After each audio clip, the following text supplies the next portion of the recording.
നമ്മുടെ മൊബൈലിൽ വരുന്ന നോട്ടിഫിക്കേഷൻസ്, അതുപോലെ തന്നെ വെരിഫിക്കേഷൻ കോഡ്, OTP, എന്തിനേറെ നമ്മൾ ഉപയോഗിക്കുന്ന മൊബൈൽ നമ്പർ തന്നെയായിരിക്കും നമ്മുടെ ബാങ്കിൽ നമ്മൾ രജിസ്റ്റർ ചെയ്തിട്ടുണ്ടാകുക. അപ്പോൾ ബാങ്കിലേക്ക് എന്തെങ്കിലും പൈസ ക്രെഡിറ്റ് ആയാലും ഡെബിറ്റ് ആയാലും ബാങ്ക് ബാലൻസും എല്ലാം നമുക്ക് നോട്ടിഫിക്കേഷനായിട്ട് നമ്മുടെ മൊബൈൽ തന്നെയായിരിക്കും വരിക. മൊബൈൽ ലോക്ക് ചെയ്ത അവസ്ഥയിൽ തന്നെ ആയിരിക്കും, പക്ഷേ നമുക്ക് വരുന്ന ഇങ്ങനെയുള്ള നോട്ടിഫിക്കേഷൻസ് എല്ലാം ലോക്ക് ചെയ്ത അവസ്ഥയിലും മറ്റുള്ളവർക്ക് വായിച്ചെടുക്കാൻ പറ്റുന്ന രൂപത്തിലായിരിക്കും നിങ്ങളെല്ലാവരും സെറ്റ് ചെയ്ത് വെച്ചിട്ടുണ്ടാകുക. അതൊന്ന് മാറ്റിയെടുക്കുന്നത് നല്ലതായിരിക്കും. അതുകൊണ്ട് ഒരുപാട് ബുദ്ധിമുട്ടുകളുണ്ട്. അപ്പോൾ ഇതെങ്ങനെ മാറ്റിയെടുക്കാം എന്ന് സിമ്പിൾ സെറ്റിങ്സിലൂടെ ഞാൻ നിങ്ങൾക്ക് കാണിച്ചു തരാം. ഇന്നത്തെ വീഡിയോ വളരെ ഉപകാരപ്രദമായിരിക്കും. അതുകൊണ്ട് വീഡിയോ നിങ്ങൾ മുഴുവനായിട്ട് കാണുക, എന്നിട്ട് നിങ്ങൾ അഭിപ്രായം അറിയിക്കുക. നമുക്ക് സമയം കളയാതെ പെട്ടെന്ന് തന്നെ വീഡിയോയിലേക്ക് പോകാം. മൊബൈലിൻ്റെ സെറ്റിങ്സ് ഓപ്പൺ ചെയ്തതിന് ശേഷം കുറച്ച് താഴേക്ക് വന്നു കഴിഞ്ഞാൽ ഇവിടെ നോട്ടിഫിക്കേഷൻസ് ആൻഡ് ക്വിക്ക് സെറ്റിങ്സ് കാണാം. അവിടെ ക്ലിക്ക് ചെയ്യുക. എന്നിട്ട് കുറച്ച് താഴേക്ക് വന്നു കഴിഞ്ഞാൽ ഇവിടെ ഒരു ഓപ്ഷൻ കാണാൻ സാധിക്കും, hide notification details on lock screen.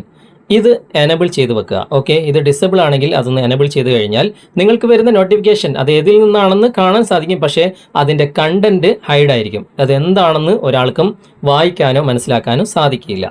ഇനി മറ്റൊരു മൊബൈലിൽ ഞാൻ ഈ സെറ്റിങ്സ് നിങ്ങൾക്ക് കാണിച്ചു തരാം. ഓരോ മൊബൈലിലും ഡിഫറൻ്റ് ആയിട്ടുള്ള സെറ്റിങ്സ് ആയിരിക്കും. ഇവിടെ സാംസങ്ങിൻ്റെ ഒരു മൊബൈൽ എടുത്തിട്ടുണ്ട്.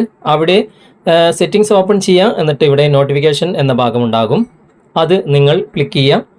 എന്നിട്ട് കുറച്ച് താഴേക്ക് വന്നു കഴിഞ്ഞാൽ ഇവിടെ 2 ഓപ്ഷൻസ് ഉണ്ട്. അത് ഏത് വേണമെങ്കിലും നമുക്കത് സെലക്ട് ചെയ്യാം. താഴേക്ക് വന്നു കഴിഞ്ഞാൽ ഇവിടെ നോട്ടിഫിക്കേഷൻ ലോക്ക് സ്ക്രീൻ എന്ന ഓപ്ഷൻ കാണാൻ സാധിക്കും. അവിടെ നിങ്ങൾ ക്ലിക്ക് ചെയ്യുക. അവിടെ ക്ലിക്ക് ചെയ്ത് കഴിഞ്ഞാൽ ഇതുപോലെ കാണിക്കും.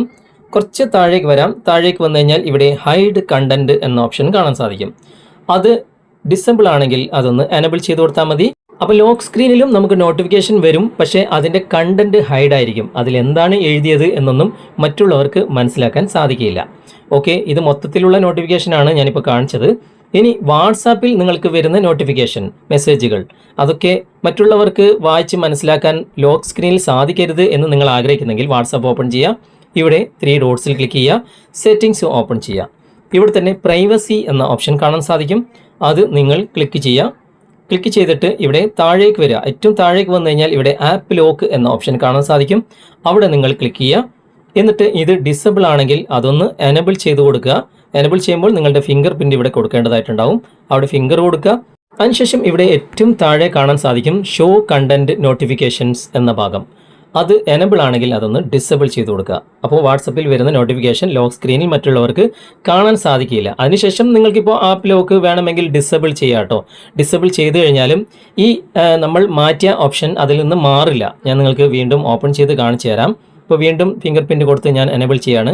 കണ്ടോ, അത് ഡിസേബിൾ തന്നെയാണ്. ഓക്കെ, അപ്പോൾ നിങ്ങൾക്ക് വാട്സാപ്പിൽ ഇങ്ങനെ ആവശ്യമുണ്ടെങ്കിൽ മാത്രം ചെയ്യുക. വളരെ നല്ല ഓപ്ഷൻ തന്നെയാണ്. അപ്പോൾ ഈ സെറ്റിങ്സുകളൊക്കെ നിങ്ങൾക്ക് ഉപകാരപ്പെട്ടിട്ടുണ്ടെങ്കിൽ നിങ്ങളുടെ കൂട്ടുകാർക്ക് ഷെയർ ചെയ്ത് കൊടുക്കാൻ മറക്കരുത്. നിർബന്ധമായിട്ടും ഇങ്ങനെയുള്ള കാര്യങ്ങൾ നിങ്ങളൊന്ന് ശ്രദ്ധിക്കുക. ഓക്കെ, അപ്പോൾ ഇങ്ങനെയുള്ള സെറ്റിങ്സുകളൊക്കെ നിങ്ങളൊന്ന് ശ്രദ്ധിക്കുന്നത് വളരെയധികം നല്ലതായിരിക്കും. ഇന്നത്തെ വീഡിയോ നിങ്ങൾക്ക് ഉപകാരപ്രദമായിട്ടുണ്ടെങ്കിൽ നിങ്ങളുടെ കൂട്ടുകാരിലേക്കും വീഡിയോ ഷെയർ ചെയ്തെത്തിക്കുക. അതുപോലെ തന്നെ വീഡിയോയെക്കുറിച്ചുള്ള അഭിപ്രായങ്ങളും നിർദ്ദേശങ്ങളും നിങ്ങൾ കമൻറ്റിൽ അറിയിക്കാൻ മറക്കരുത്. വീഡിയോ ഇഷ്ടമായിട്ടുണ്ടെങ്കിൽ ലൈക്ക് ചെയ്യാനും കമൻറ്റ് ചെയ്യാനും ഷെയർ ചെയ്യാനും മറക്കരുത്.